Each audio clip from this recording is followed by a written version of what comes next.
నెల్లూరులోని we are high school పేరును we are municipal high స్కూల్గా మార్చడంపై ఆ జిల్లాకు చెందిన మంత్రి ఆనం రామనారాయణ రెడ్డి అసంతృప్తి వ్యక్తం చేశారు. పాఠశాల అభివృద్ధికి పురపాలక శాఖ మంత్రి సహకరిస్తే పాఠశాల పేరును కార్పొరేషన్ స్కూల్గా మారుస్తారా అని ఆయన నిలదీశారు.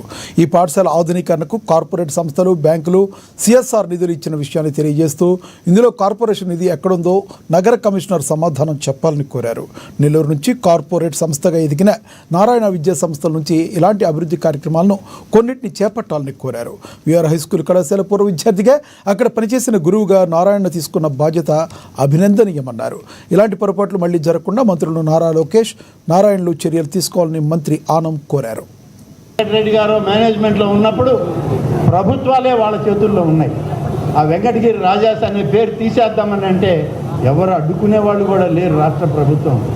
కానీ దాన్ని కొనసాగించి వాళ్ళ గౌరవాన్ని కాపాడు. ఆ తర్వాత ఇవాళ ఇంకొక విషయం గమనించాను. నేను నారాయణ గారితో మాట్లాడినప్పుడు కానీ, శాసనసభ్యులు, మున్సిపల్ కమిషనర్లు, అధికారులతో మాట్లాడినప్పుడు కానీ, ఈనాడు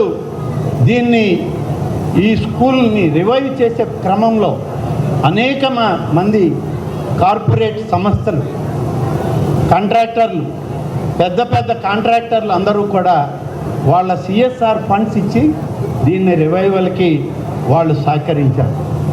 అలాగే బ్యాంక్స్ కూడా కొన్ని ఈ రివైవల్లో వాళ్ళు భాగస్వామ్యం అయ్యారు. కానీ దీనిలో కార్పొరేషన్ నిధి ఎక్కడుందో కార్పొరేషన్ కమిషనర్ గారు ఏమన్నా చెప్పగలిగితే నాకు అర్థమవుతుంది. కానీ ఆయన కూడా చెప్పే పరిస్థితిలో లేడు. కానీ ఇక్కడ Venkatagiri Rajas municipal corporation high school అని దీనికి నామకరణం